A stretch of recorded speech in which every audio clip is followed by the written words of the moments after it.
there's this concept in Africa, popularized by, I think, the South Africans, which is Ubuntu. You are because I am because you are. But in a way, I feel like I am because I am. And so I don't subscribe to the Ubuntu principle. What about you? What do you think about that? I agree with you. You are because you are. And then you exist because I am. Okay, so let's put a bit of context. We're Africans. We're communal people. We're community driven. It takes a village to raise a kid. You are a function of your environment, the people, the culture, the experiences. Yes? So put all of that together, whether or not you identify with it, you've been shaped because they are. So if you connect it, you are because they exist, and they exist because you are. So I guess You're a part of a collective. Yeah, no man is an island. No man is an island. Okay, all right. So, GM everyone, welcome to the Sovereign Frontier podcast. And joining us today is Seun Payne Jackson from the Aya camp. Payne, welcome to the Sovereign Frontier podcast. Thank you for having me. You've been in Ghana for a week now. How is Yes. the vibe? How is the feeling? The vibe is good. The feeling is familiar. I think that's the word I'll use for the feeling. It's very familiar. Why do you say that? It's giving home with some twists. I think outside the plate numbers on the cars, the language being spoken, and the fact that there's always light, I think I could literally be at home.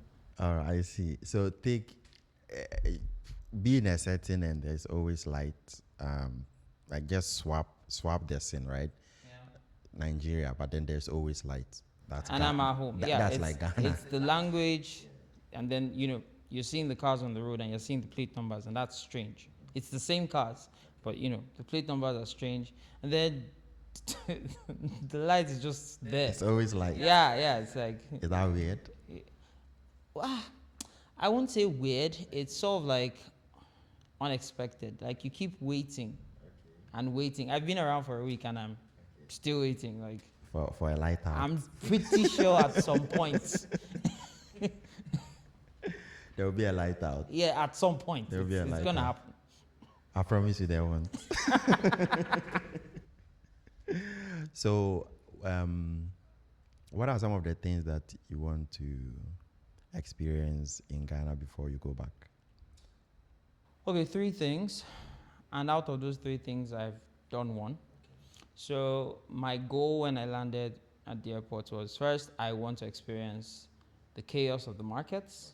And for markets, so there are 2 types of markets. There's the commodities market, and then there's the tech market.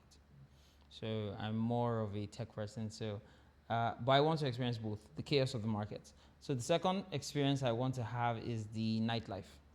Yeah? And then the third experience, which I've already had a taste of, is what the fitness scene is like. And we did the hike. It's almost 5 or 6 kilometers uphill. Just keep going. And that was fun. It was rigorous. You'd feel it every part of your body and everything, but it was fun. And yeah, that's one experience, and it's been good. I mean, I hear that there are other like trails. Places, okay. Yeah, so I'm also looking forward to experiencing more.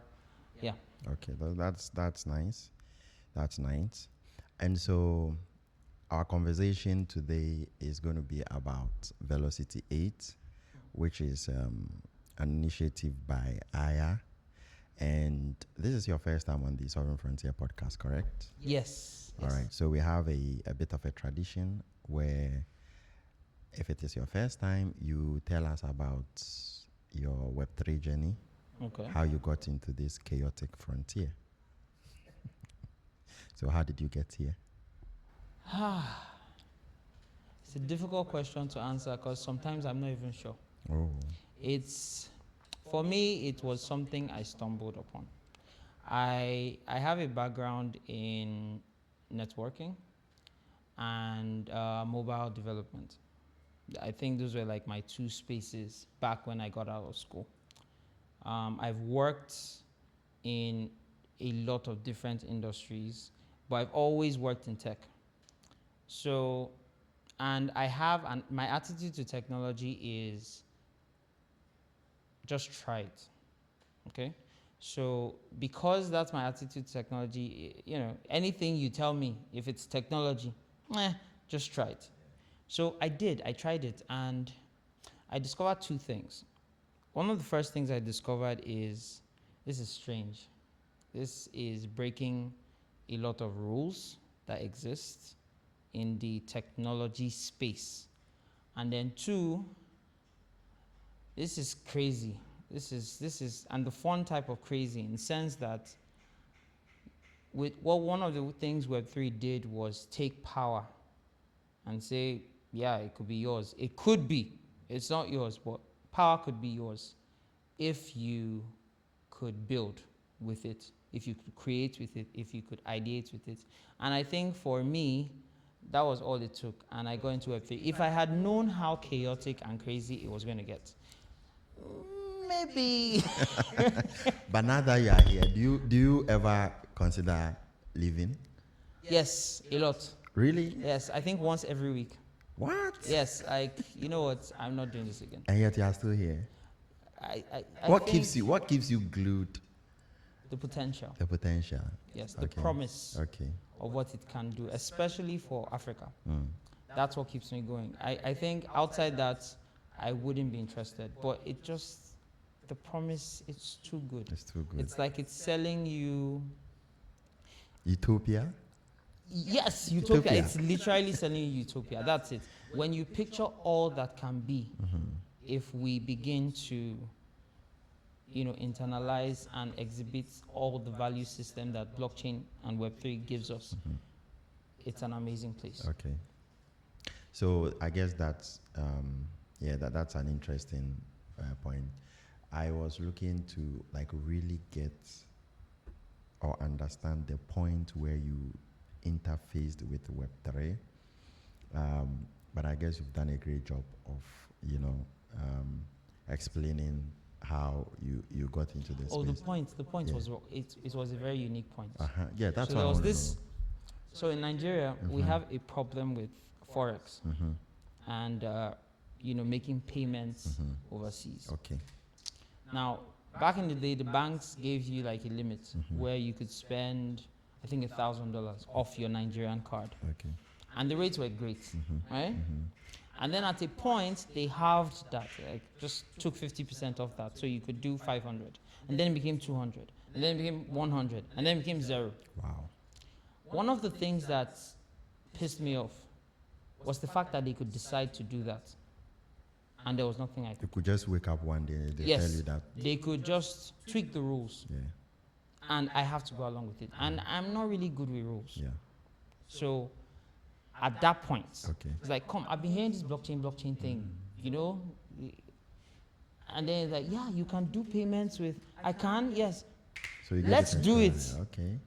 And then you get in and then you begin to discover that it's not just payments. It's not just coins and tokens, and there's a whole technology behind this. And like I said, I have an attitude to technology. Let's just try it. Yeah. So yes, I've solved my payment problem, right? Yeah. Okay, but what else can I do with this? And I'm here. Oh, I see. You have a similar, I guess, trajectory as mine. I got in as a result of trying to do an international payment, and I was trying to use PayPal, and then I was told that they blocked you because of your location. Thank you. So I used Bitcoin, and boom, from there I got into the space. So I guess one of the things that we've realized is that the ways that a lot of Africans get into the Web3 space is connected. Yes. Yeah, it's connected. It's a shared experience. Yeah, it's shared experience. Yeah. So that's definitely. What's your role at Aya? So professionally, I exist as an enterprise solutions architect. Okay. So, which is big ups for saying I solve problems, right? But yeah, at Aya, I am the technical and business lead. and my job basically is to make sure technology doesn't piss business off, and business doesn't piss technology off. Technology off. I like the way you put that. I like the way you put that. And so, how long have you been working with Aya?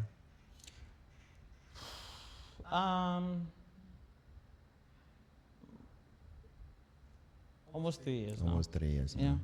Okay, so what is Velocity8? Okay, Velocity8 was the answer to 2 questions. Okay.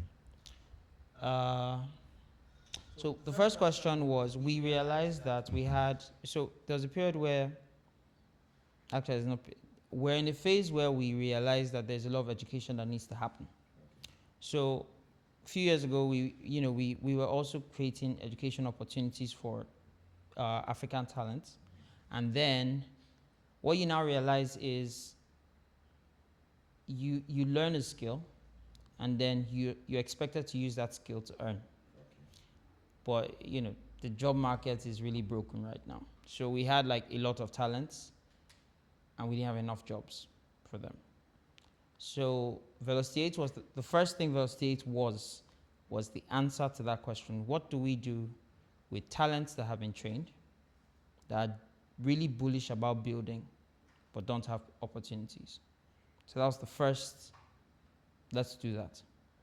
And the second thing was, the whole reason why anybody would learn something and try to use it to earn was because you needed to make money.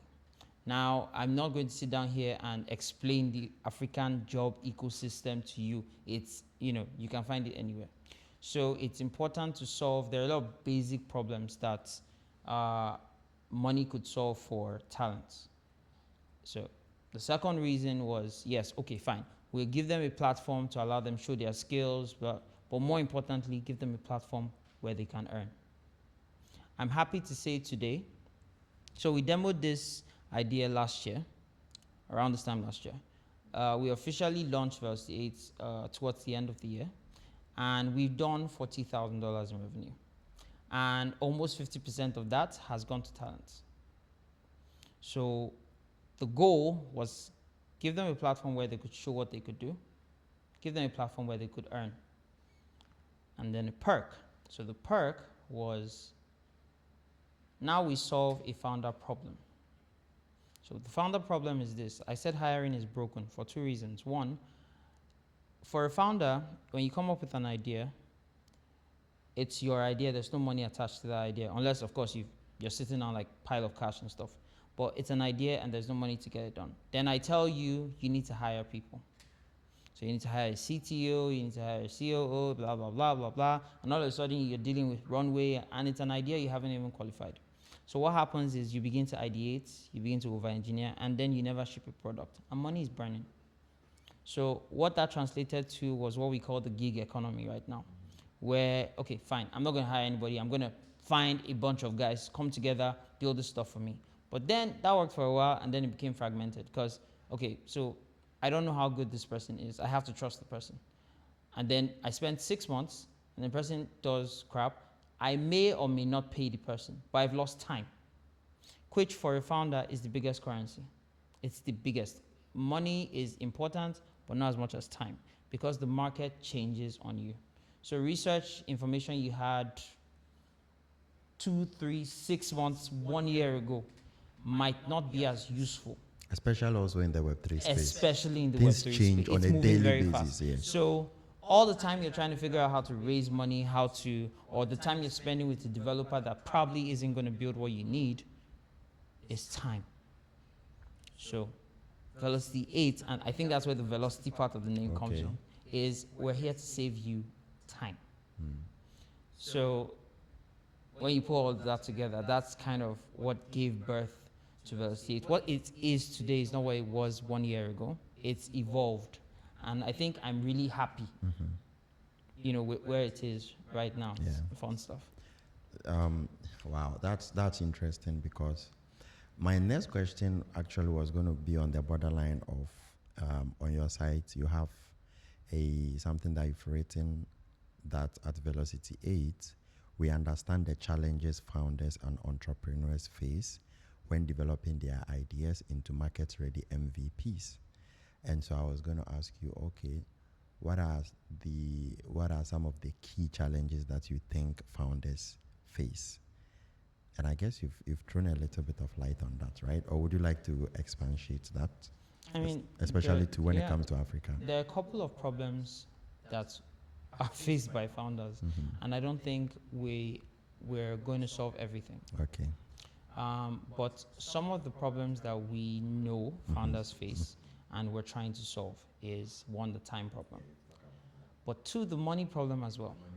You see, when you're spending money over time and not getting value for said money, then you're losing money. Yes, you're burning through. So a lot of people burn through 25K, 50K, and nothing to show for it. No product, nothing. With Velocity8, one of the guarantees we give you is you're getting a marketable product for the littlest investment out there. So we're also trying to solve the money problem. But more importantly, we're also trying to solve the visibility and research problem. So today, Aya can sit down and boast of one of like the largest community ecosystems on the continent because we're like collective, all-inclusive. Everybody comes, everybody gets in, right? And then through our partnerships, we also sit in conversations with, all the other communities and everything. Now, through V8, you get the opportunity to have like a large user base of potential users to test your products and then to give you quality feedback in real time, which is something you pay top dollar to do, typically, right? So that's another value system where, with Velocity8, you take a look at an idea and we expose it to your target user base, for example, and then we can give you feedback and say, all right, so this is not as great as we thought, right? Or, hey, you're onto something magical.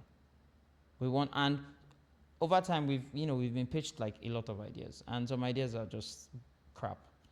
But once in a while, you hear an idea that just, wow, right?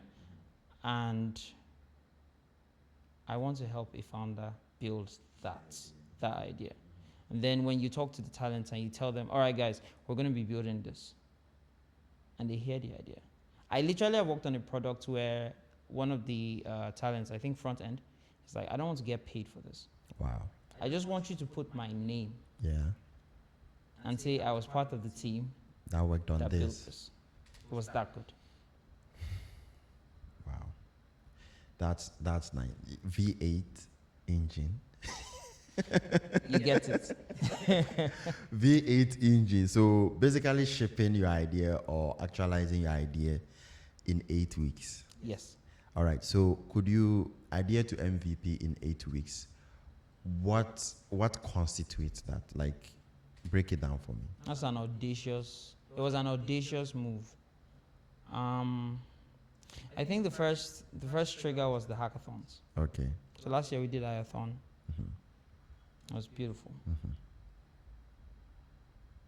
I sat down and I watched people form teams, sit down, ideate, and build in a week, in 2 weeks. Now these are not great products. No. But they did it in 2 weeks. And one of the first things I discovered was what's missing in hackathons, right? And I love hackathons. I'm not knocking on hackathons. But the one element missing in hackathons is direction. So we sit down, we come up with an idea, let's build it. And we build it, and we demo, and we show you the potential of the idea. And it works. That's awesome.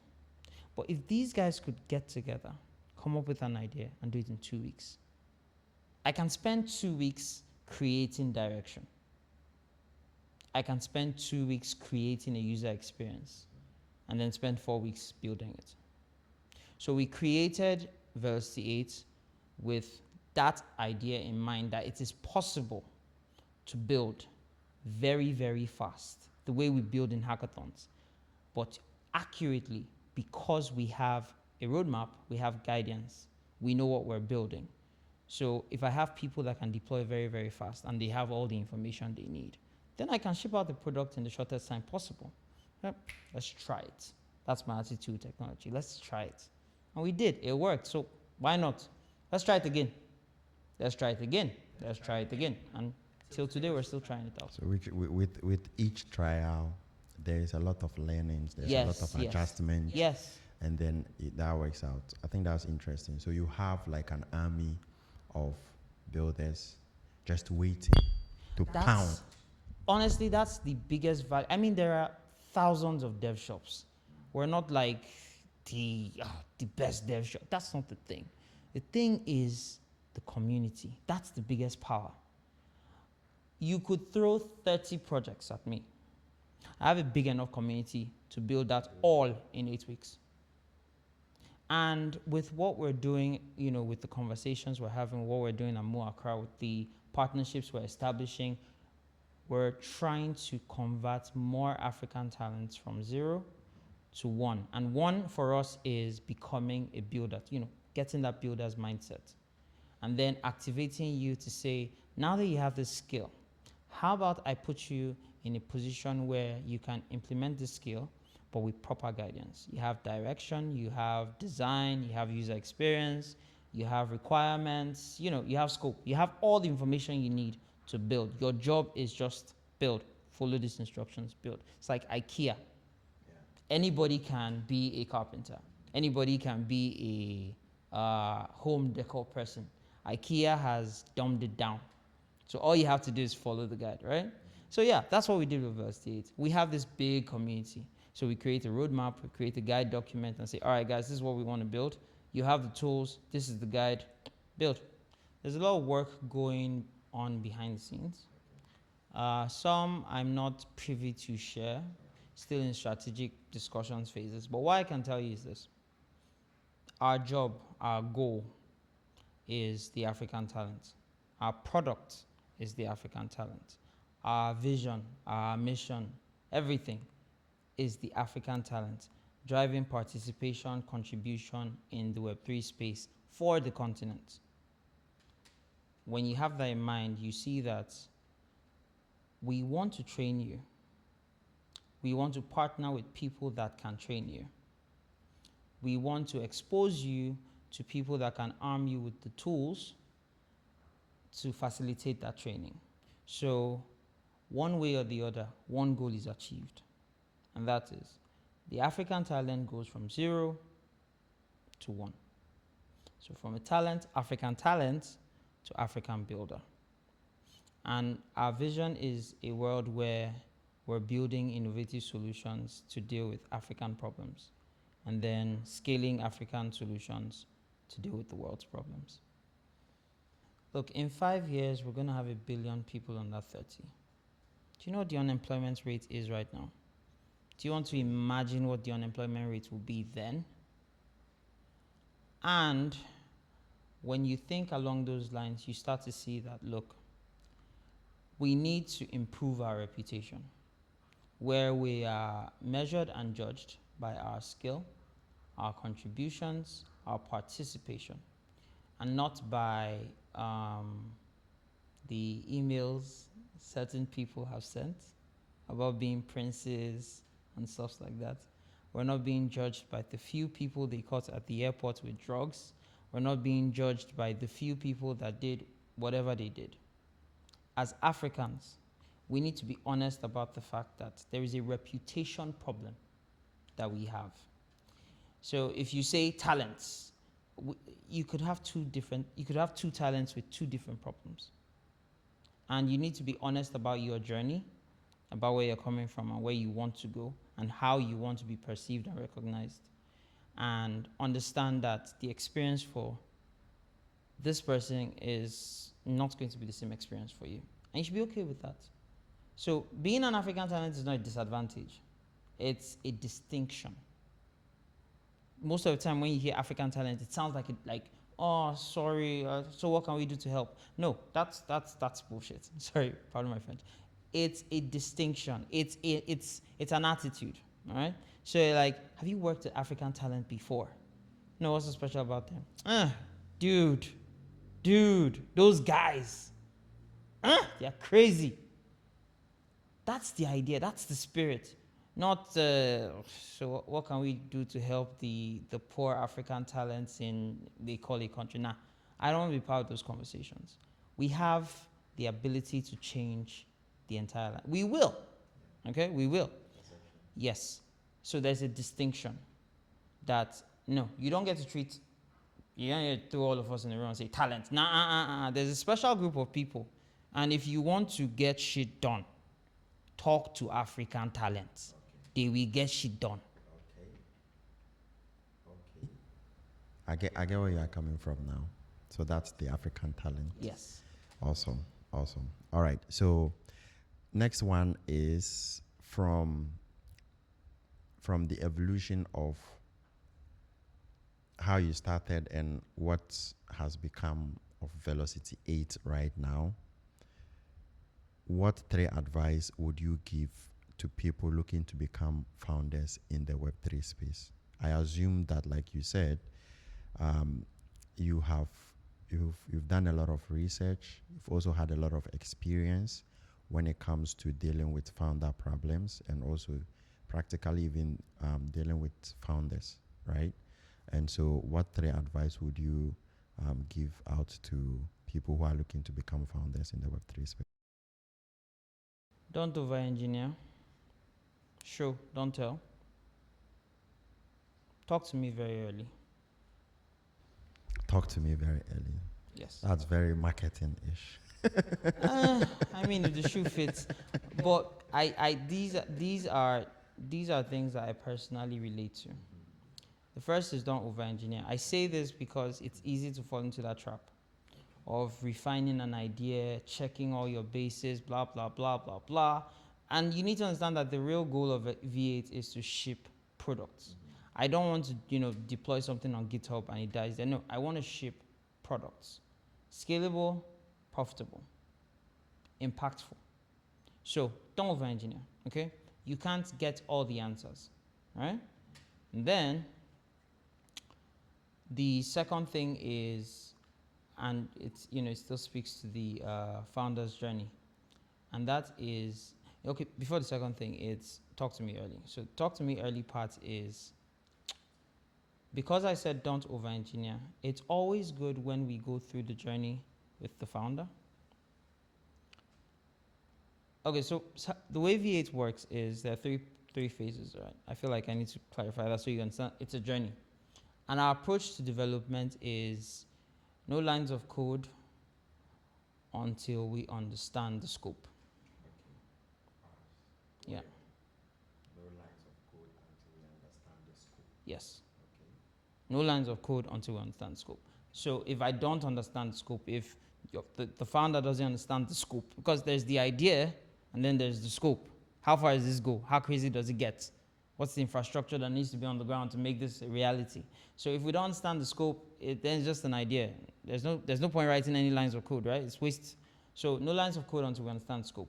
And so we have 3 phases. We have discovery, we have scoping, we have development. And it's in that order. So discovery is when we discover the idea, where we take the idea the way you want to tell me, and we transform it into a document that speaks to that idea in such a way I don't need to have you in the room to get another person to understand the concept. Because that's one challenge. You have the idea. And if I tell me about your idea, you could speak for 3 hours. How do I compress all of that into something another person can understand and have like a buy-in? So that's scoping. One of the things you get out of scoping is you get a defined scope document, for example. The next phase is discovery. So discovery is where we go a little bit more, discovery and then scoping. So scoping is where we go a bit deeper. So scoping is where we begin to, open the scope out and begin to look at the different components, what needs to go in there and all of that. So requirements gathering, user research, user experience research, all of that stuff. User experience design, user interface design, prototyping, all of that happens in scoping.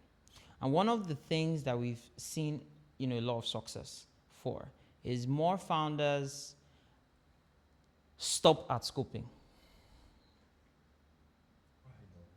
Because at the end of the scoping phase for our program, you learn two things. One, you understand how big or how small your idea is. And sometimes you realize you're not in a position to build, or you don't have the resources to build to the end. Because that's another thing. You could have the resources to start, but you might not be able to finish. So what scoping does is it arms a founder with all the information they need to build. So it's possible founders stop at scoping. And then the second thing scoping does for you is it gives you a visual of what the end product looks like from the beginning. And that's where the prototype comes in. So I know founders that have used their prototypes to go raise funding. I know a founder right now that is using his prototype to conduct user research and get more feedback from their user base right now. They're going to circle back and build, but now it's not just, I want to build this, I want the landing page to be blue. It's not that. It's, okay, this is the product.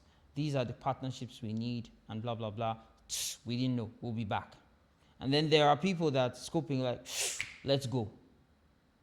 And we build. But the point is, the earlier you talk to us, the earlier we make sure you're in the right direction. Because I've talked to people that have design, they have, they built the landing page, blah, blah, blah, blah, blah. And then we go through discovery and scoping and it's like, that doesn't work. So talk to me early. I think that's the biggest advice. Talk to me early. So for founders that might not be in a position to talk to you, what do they do? Look for me. They should look for you. Yes. They should look for you. So how does when it comes to the finances, right? How does it work? I know you might probably not be able to give us figures in terms of how much you charge for your service, but how is it accessible? I think it's very accessible. I say this because most of the time I feel like I didn't charge enough for the value.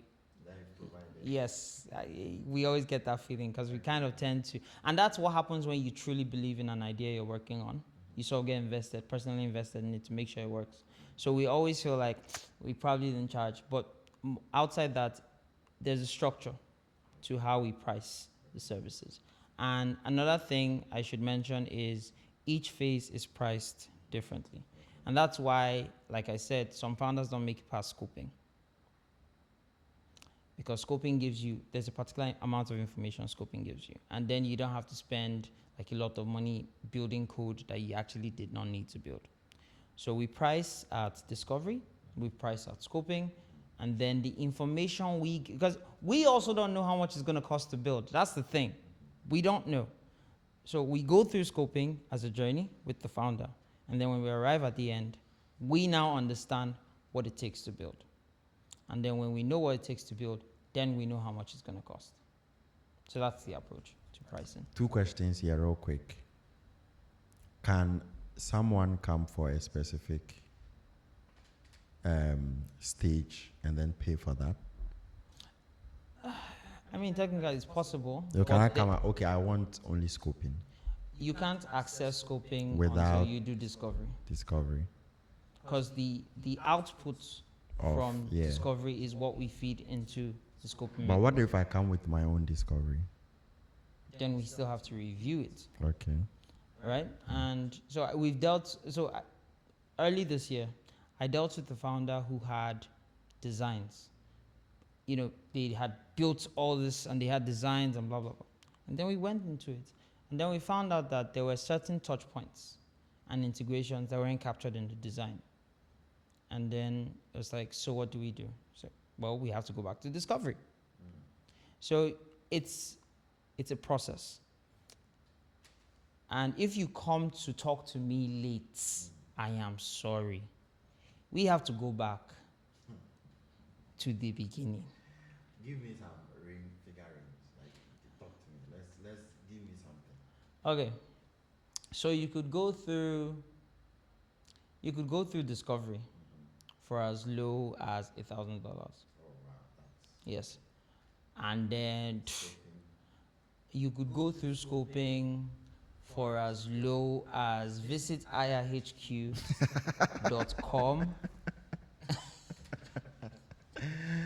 and find out more. No, but I think that's very very accessible. Yeah, it is. And It is. reasonably priced, right? For that kind of like range. And if you are really passionate about actualizing your idea and making the process a bit more easier and more seamless, then I guess that is something that you can definitely take a look at. Yes. Yeah. All right. So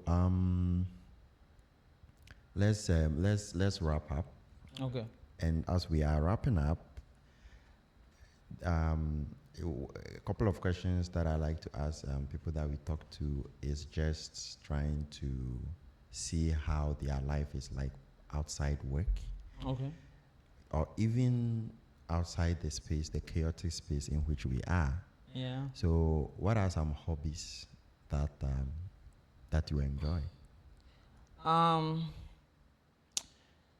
I like to identify as a gamer, first of all. Okay. Yes, yes. I am a gamer in every way you can define the word. Um, and I would like to say outside work. That's like the largest percentage of who I am. Yeah.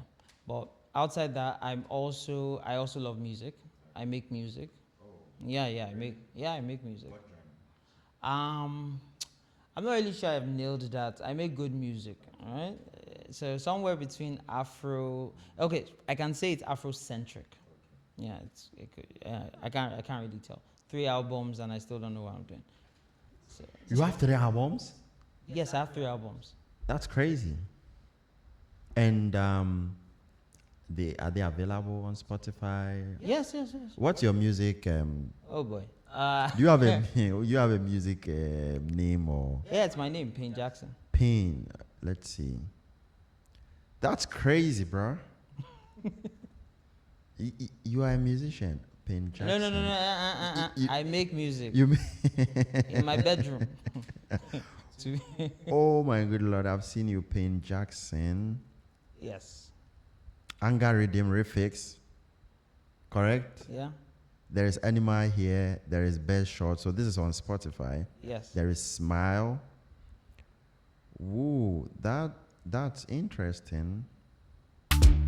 You give what you take, man, what you break. Leave me floating in a lake of your yes. I can't Wait. Who is singing right now? Me. Is that you? Yes. Bro, it's crazy.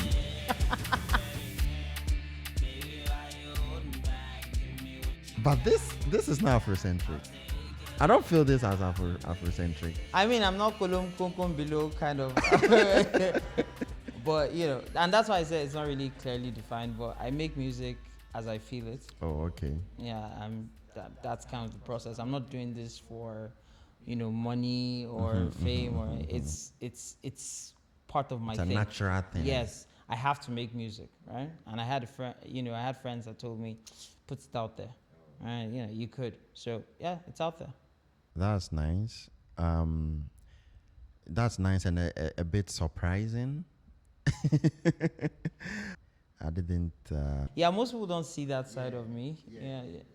But I think so. When you relate with someone at work, and that's why the question you asked is quite unique, because there is who you are at work and then there's who you are outside work.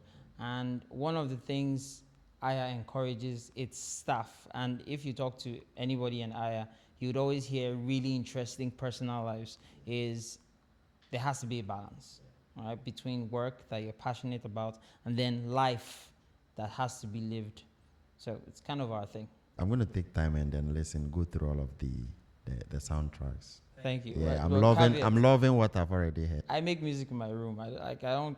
Some go of like the this best, some of the professional best, studio some of the stuff. best music comes out of the room, Okay, right? just Like the way some of the Disclaimer. some of the best builders we've had in tech, Yeah, you know, just come they from work the out garage. garage. Yeah. Right. So definitely something to check out. So if you're out there and you want to listen to a very unique and interesting song, you can check out Payne Jackson on Spotify and all the others. and all of the major or other music platforms. All right, so final final question: is there anything that you would like to add to the conversation so far? Something that I probably might have not asked that you would like to? Yes, I personally believe the only ideas that matter are stupid ideas. You personally believe that the only ideas that matter are stupid ideas? Yes. So don't think because your idea is stupid, it's not valuable.